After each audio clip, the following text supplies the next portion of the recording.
Bonjour, bonjour mesdames. Donc le thème aujourd'hui c'est oser être soi. Oser être soi, tout un programme, une belle aventure, souvent le défi d'une vie. André Gide disait « Ose devenir qui tu es ». Mais oser être soi, c'est pas si évident. Oser être soi, ça se décide. On commence par le décider. Ensuite, ça s'apprend. On le travaille et ça s'entretient. Oser être soi, c'est oser agir de façon différente. C'est aller à l'encontre de ses croyances, de ses certitudes, de ses peurs. Je crois qu'il me manque quelque chose. J'ai pas la zapette? Super. Merci. Donc, oser être soi, c'est ça aussi. Donc, c'est vraiment déprogrammer nos habitudes, déprogrammer nos comportements habituels, déprogrammer nos croyances, nos certitudes, nos limites, qui bien souvent nous enferment. Faire la chasse aux limites limitantes permet de prendre sa vie en main. Donc, il existe deux types de limites. Vous avez les limites aidantes, celles qui donnent un cadre, celles qui vous donnent de l'énergie, celles qui donnent aussi votre mode d'emploi aux autres. À quoi je dis oui, à quoi je dis non, jusqu'où je peux aller. Ça, c'est les limites aidantes. Ça, ce sont vraiment des limites qui vous mettent en énergie et qui vous permettent d'exprimer ce que vous êtes vraiment et d'être en harmonie dans vos relations aux autres. Les limites limitantes qui vous empêchent d'être vous, elles vous enferment. La cause de ces limites limitantes, c'est nos peurs. La peur d'être rejeté. Souvent, on n'est pas soi-même parce qu'on a peur du jugement des autres. Mais est-ce que c'est réellement fondé? La plupart du temps, non. C'est des filtres que l'on a en nous. L'origine des limites limitantes également, donc on a dit les peurs, la peur d'être rejeté, la peur de ne pas être aimé, des frustrations, le fait de dire non mais moi je ne suis pas capable de ça. Les autres oui, les autres sont capables, les autres ont le droit de changer, mais moi c'est trop tard, je ne vais pas changer maintenant. Puis moi je suis trop vieille, moi je suis trop ci, je ne suis pas assez ça. Une limite limitante c'est ça. Donc comprendre la puissance des mécanismes inconscients qui façonnent votre comportement, vos habitudes et vos croyances. Et là, une fois que vous avez décelé une limite limitante, dès que vous vous apercevez que vous parlez avec ces petites phrases assassines, « moi je ne suis pas capable de »,« si je fais ça, on ne va plus m'aimer »,« moi je n'ai pas le droit à l'erreur »,« moi je suis trop vieille »,« moi je suis trop ci »,« moi je suis trop ça ». Dès que vous repérez ce type de limite, vous travaillez dessus en mode coaching, c'est-à-dire essayez, mais vous allez y arriver, de visualiser la situation sans la limite. Voyez, vous vous posez et vous visualisez la situation sans cette peur, sans cette croyance, sans cette valeur héritée, neutre et de façon positive. Et là, ça vous ouvre le champ des possibles. Vous voyez que finalement, c'est possible. Et que vous aussi, vous avez le droit à l'erreur, que vous aussi, vous avez le droit de vouloir changer, d'aller dans une nouvelle direction, de prendre la parole en public. Si les autres ont ce droit-là, et si vous les admirez pour ça, vous devez vous donner ce droit aussi. Un exercice qui peut vous aider à vous mettre en action, c'est celui-ci. Vous prenez une feuille, un stylo, et vous listez. Vous listez quels sont les droits que j'aimerais me donner. Même les plus fous, même des choses insensées. Nos limites. J'ai une baguette magique, tout est permis. Quels sont les droits que j'aimerais me donner? Bon, je relis et j'enlève forcément les illégitimes, les plus fous. Et ensuite, je les classe, du plus facile au plus difficile à réaliser. Et en face de chacun, je vais chercher à me mettre en action pour obtenir le droit que j'ai choisi de me donner. J'ai ma liste de droits que j'aimerais me donner, jusqu'au plus fou. J'élimine les plus fous, je les hiérarchise, du plus facile au plus difficile, et en face de chacun d'eux, je mets en place une action. Toujours commencer par le plus facile. Ça vous met dans une dynamique positive. Le succès appelle le succès. Le plus difficile, souvent, c'est le premier pas. Une fois qu'on a commencé, la machine est lancée, c'est parti, on y va. On a eu quelques succès, là j'ai réussi, je vais réussir le suivant, et puis le troisième, le quatrième, le cinquième, et comme ça j'avance. Autre chose que vous pouvez vous dire quand vous avez ce genre de petites phrases assassines et toujours négatives sur vous, demandez-vous, est-ce que c'est basé, est-ce que c'est fondé sur quelque chose de réel? Est-ce que le fait de dire que je ne suis pas capable de changer de voie professionnelle, d'orientation professionnelle, on va prendre le thème du salon, est-ce que c'est vrai? Est-ce que c'est fondé sur une vérité? De penser que je n'en suis pas capable? A priori non. Tant que je n'ai pas essayé, je ne peux pas savoir. Est-ce que c'est bénéfique pour moi de penser ça? Est-ce que c'est bon de penser ça, que je ne suis pas capable? Non, c'est pas bon, on est d'accord? Est-ce que c'est utile de le penser? C'est pas utile non plus. Donc on est d'accord que c'est pas vrai, que c'est pas bon et que c'est pas utile. Donc un conseil, on l'oublie. D'accord?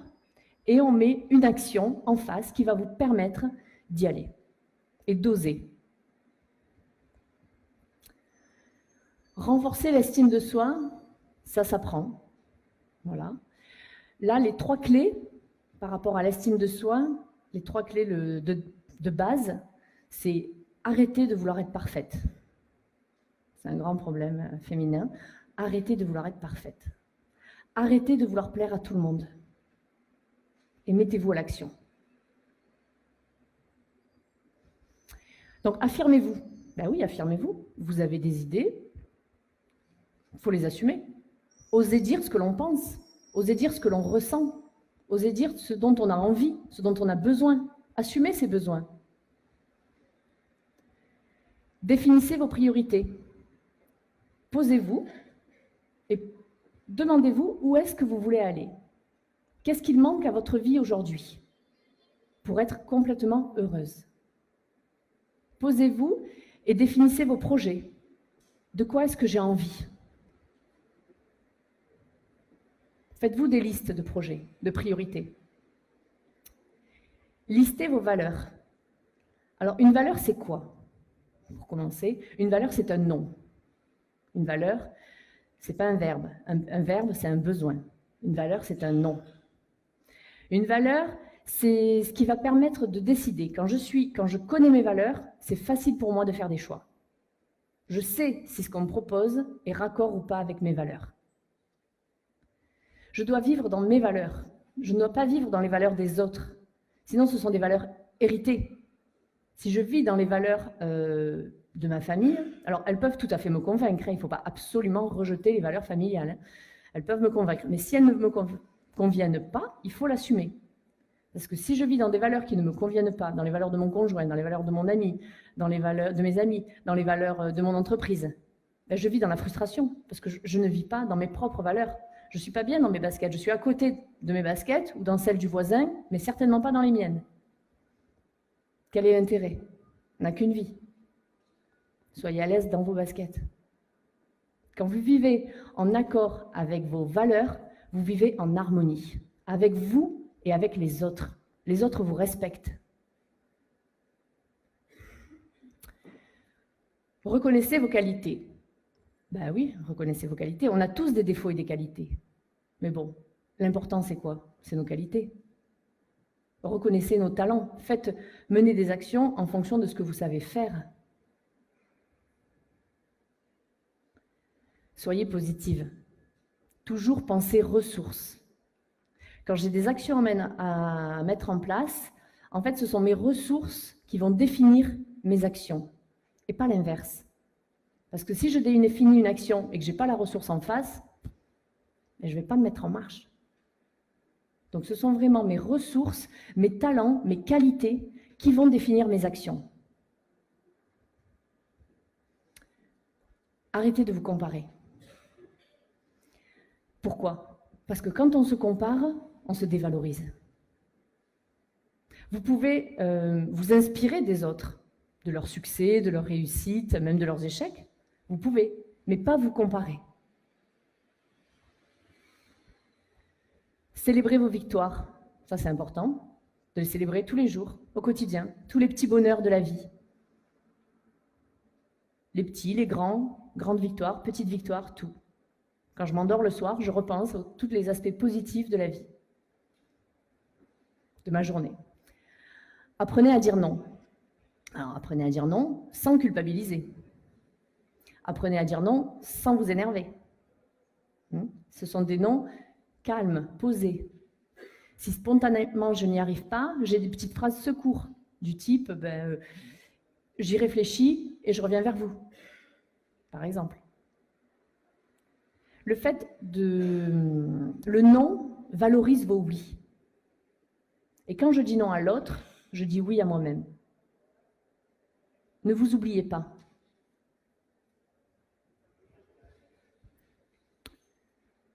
Transformez vos défauts en qualité. Alors, c'est-à-dire, par exemple, moi je suis hypersensible. Ok, tu es hypersensible. Mais souvent, les personnes hypersensibles sont des gens empathiques. Ce sont des gens qui ont une bonne écoute. Oui, moi je suis aussi timide. Ah, t'es timide, très bien. Ben, souvent, les timides sont de très bons observateurs. Oui, mais timide, c'est gênant parce que j'arrive pas à prendre la parole dans un groupe. Ok, c'est sûr, c'est pas évident.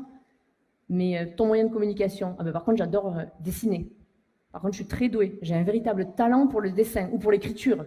J'adore écrire. Et vraiment, je le fais bien. Voilà, capitalisez là-dessus. Capitalisez sur vos qualités. Ou quelqu'un qui vous dit « moi je suis autoritaire ». C'est compliqué parce que vraiment je sais que je suis autoritaire, je suis directive, c'est compliqué. Non, il ne faut pas le voir comme ça. Vous êtes autoritaire, très bien. Vous donnez l'image de quelqu'un qui sait où il va, qui sait ce qu'il veut, de quelqu'un de déterminé. Toujours essayez de trouver le penchant positif de vos défauts et ça va les atténuer. Là, par exemple, la personne autoritaire changera sa façon d'être autoritaire. Elle le mettra davantage dans un axe d'autorité et de personne qui a ancré les pieds sur terre et qui sait où il va.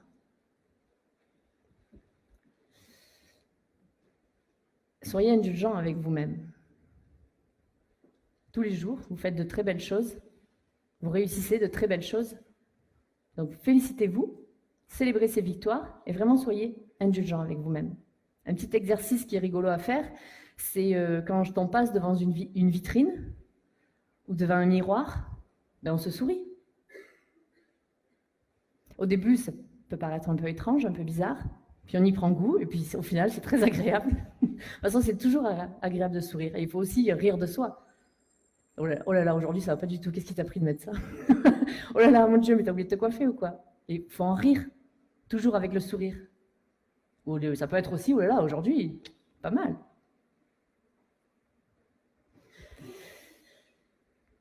Donc, entraînez-vous à développer un mode de pensée positive.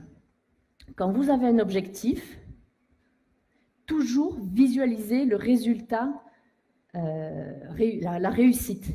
Toujours visualiser la réussite, plusieurs fois par jour. C'est nos pensées qui déterminent nos actions, inconsciemment. Donc c'est très important. Vous avez un objectif, vous voulez y arriver, vous le visualisez de façon positive. Et réussi, accompli. Et vous êtes fier. Et là, vous analysez tout ce que vous ressentez. Bon ben voilà, ça y est, j'ai atteint mon objectif de reconversion professionnelle. Qu'est-ce que je vois? Qu'est-ce que j'entends autour de moi? Qu'est-ce que les gens disent? Ah ben finalement, bravo, tu as réussi. Moi, qu'est-ce que je ressens à l'intérieur de moi? Quel est ce sentiment de fierté? Et je verbalise vraiment tous mes sens. Je mets tous mes sens en action. Qu'est-ce que je vois? Qu'est-ce que j'entends? Qu'est-ce que les autres pensent? Moi, qu'est-ce que je pense de moi? Qu'est-ce qu'on me dit? Apprenez à minimiser vos erreurs. C'est pas grave. Il n'y a que celui qui fait rien qui se trompe pas. De toute façon, je me trompe pas. C'est soit je gagne, soit j'apprends.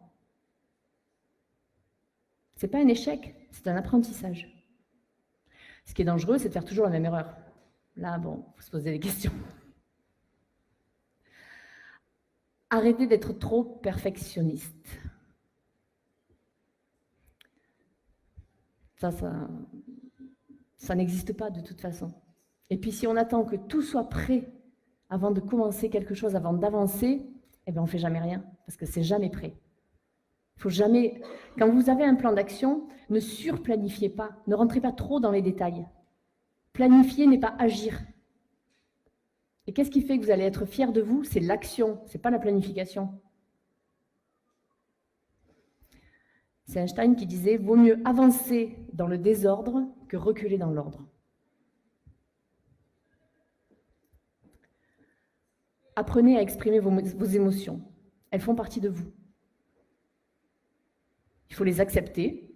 Parfois, il faut les gérer, bien entendu. Mais elles sont là. Il faut faire avec. Acceptez-les. Et quand on l'accepte déjà, c'est plus fluide. Apprenez à demander. C'est important d'avoir un réseau de bienveillance, un réseau d'amis qui croient en nous. Et puis, c'est important de savoir demander de l'aide aussi. Pourquoi on n'ose pas demander de l'aide? Souvent parce qu'on pense que c'est un signe de faiblesse. Non, non, mais moi, j'ai besoin de personne. Moi, je vais y arriver toute seule. Bah non. Non, non, on ne peut pas y arriver tout seul. On a besoin des autres. Osez demander de l'aide. Vous, quand on vient vous demander de l'aide, si vous pouvez, bah, ok, vous le faites. Si vous ne pouvez pas, vous dites non. Et est-ce que quand quelqu'un vient vous demander de l'aide, vous vous dites, oh là là, bah, dis donc, on ne peut vraiment pas se débrouiller tout seul. Bah, non, vous êtes fier. Ah, bah, tiens, ça me fait plaisir. Sincèrement, ça me fait plaisir qu'elle ait pensé à moi pour l'accompagner sur ce projet.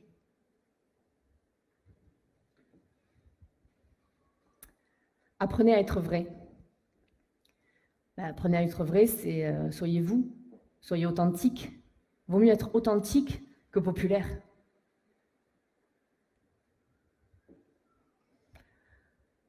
Et apprenez à vous aimer tel que vous êtes. De toute façon, vous n'avez pas le choix. Vous êtes comme ça. Donc il faut s'aimer. Il faut s'aimer à sa juste valeur. Je crois que c'est terminé. Oui, merci.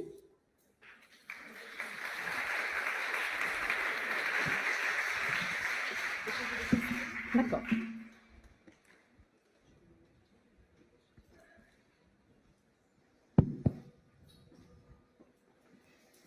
Est-ce qu'il y a des questions? Oui, bonjour. Bonjour. Est-ce que vous pouvez nous préciser quel est votre rôle à l'École supérieure de coaching? Bien sûr, avec plaisir. Donc moi, j'interviens au sein de l'École supérieure de coaching en tant que formatrice sur l'antenne de Bordeaux, de Toulouse et de Nantes. D'accord? Je suis indépendante, je suis coach, certifiée, formée à l'École supérieure de coaching. Mais je ne fais pas que du coaching. Je fais de la formation et j'accompagne des entreprises dans leur développement marketing et commercial. J'enseigne également dans des écoles sur Bordeaux, parce que moi je suis de Bordeaux, telles que l'INSEC et Formasup, en management et en marketing. J'espère leur mettre le coaching dans les pattes, mais les élèves aimeraient beaucoup, mais bon, après c'est au-dessus que ça couine, pour l'instant. Oui, bonjour. Comment on fait quand on manque déjà d'assurance, qu'on essaye de se donner un vernis et qu'on est en présence de personnes très sûres d'elles? Ah, mais tu n'as toujours pas trouvé de boulot et t'en es où? Tu n'as encore pas fait ça? Comment on répond à ce genre d'attaque? Il y a des gens qui savent très bien répondre, puis d'autres qui se trouvent... Ouais, bah, là, on respire, hein, tout va bien. Et dire, ben non, effectivement, j'ai pas toujours trouvé de boulot. Tu sais, c'est pas si évident que ça. Tu as déjà eu à chercher du travail, toi? Tu sais comment ça se passe? Retournez les questions pour que la personne prenne conscience de ce qu'elle vient de dire.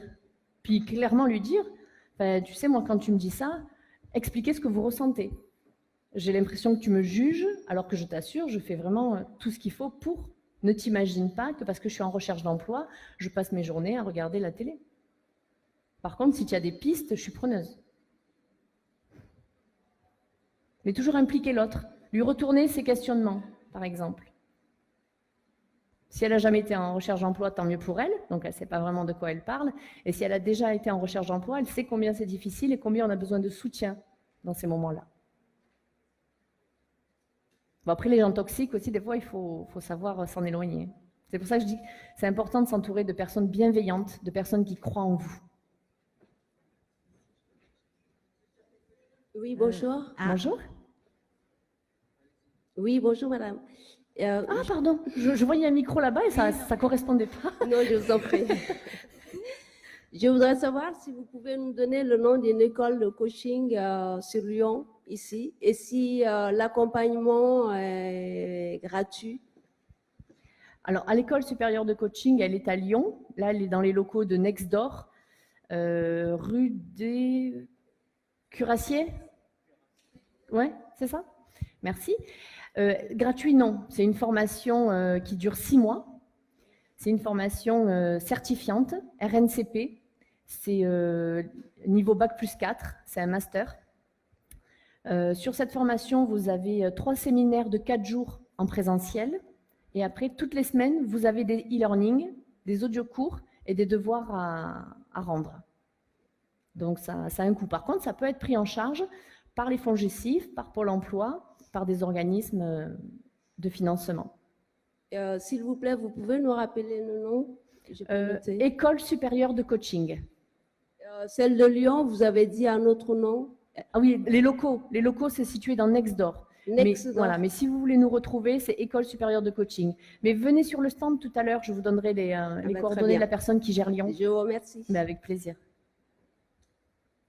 Oui, donc, tout à l'heure, vous abordiez les valeurs.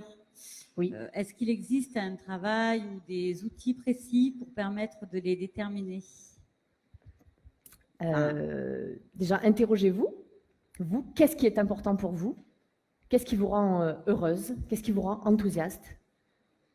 Qu'est-ce que, quand vous le faites, vous êtes bien? Qu'est-ce qui fait que vous êtes bien? Donc déjà, vous pouvez avoir cette première réflexion. Après, vous pouvez vous demander aussi ce que vous ne supportez pas chez les autres. S'il y a quelque chose que vous ne supportez pas chez les autres, c'est que ça va à l'encontre de vos valeurs. D'accord? Après, il y a des listes. Il y a des listes de valeurs qui existent. Il y a des cartes, des choses plus ludiques qui existent. Mais c'est vraiment très important de les identifier parce que nos valeurs, c'est vraiment notre colonne vertébrale. C'est ce qui fait notre identité. Parce que derrière une valeur, il ne faut pas s'arrêter à la valeur. Derrière la valeur, il y a ce qu'on y met derrière. Par exemple, il y a des personnes, par exemple, Robin des Bois. Robin des Bois, il avait la valeur justice. Il prenait aux riches pour donner aux pauvres. Le shérif, je ne sais plus comment il s'appelle, lui aussi, il avait la valeur justice. Mais lui, il voulait attraper Robin des Bois, qui était un voleur, pour rendre ce qu'il avait piqué aux riches. D'accord? Donc, vous voyez, les deux ont la valeur justice, mais derrière, ils en ont une définition complètement différente. Donc, vous, il faut voir aussi derrière un mot, derrière ce nom, derrière cette valeur, ce que vous mettez. Généralement, on a 7 valeurs fondamentales. Vraiment 7 valeurs, 7 piliers. Après, on les utilise rarement en même temps. Une valeur, quand on l'a, elle ne change pas. Ça fait vraiment partie de nous et ça nous prend aux tripes. D'accord? Par contre, suivant les moments de sa vie, c'est 2 à 3 valeurs qui vont être mises en action ici et maintenant à l'instant T. Parce que vraiment, en coaching, c'est toujours ici, maintenant. On ne travaille pas sur le passé. De toute façon, on n'est pas comment dire, armé pour ça. On n'a pas les outils pour ça. Et on ne travaille pas sur le demain. On essaye de savoir comment on va arriver à l'objectif, mais on part toujours ici et maintenant. Donc, déterminez d'abord vos valeurs. Aujourd'hui, qu'est-ce qui me rend heureuse? Qu'est-ce qui me rend enthousiaste aujourd'hui? Qu'est-ce qui me fait du bien? Et donc, au niveau des outils, c'est soit des listes, soit des cartes, mais mettez votre propre définition derrière le mot. Ça, c'est important. Et il faut les honorer, ces valeurs. Assurez-vous que vous les honorez. Les honorer, ça veut dire que vous mettez des actions en place qui vont faire que vous allez vraiment honorer vos valeurs.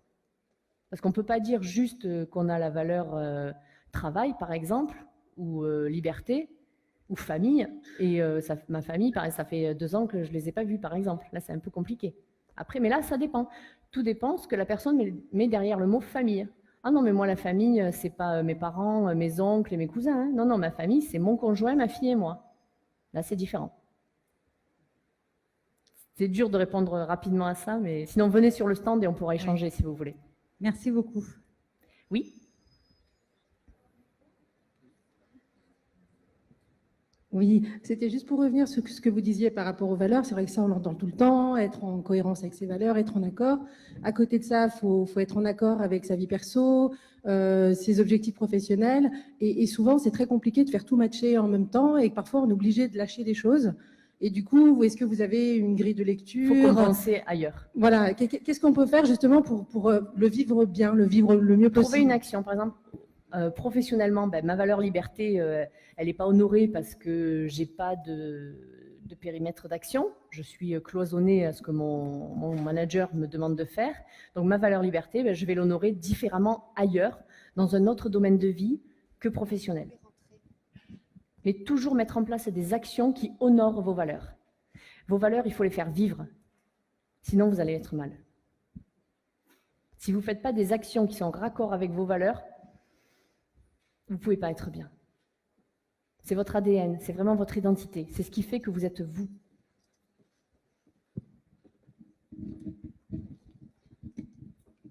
C'est OK? Bon, ben, merci beaucoup de votre attention. Merci beaucoup.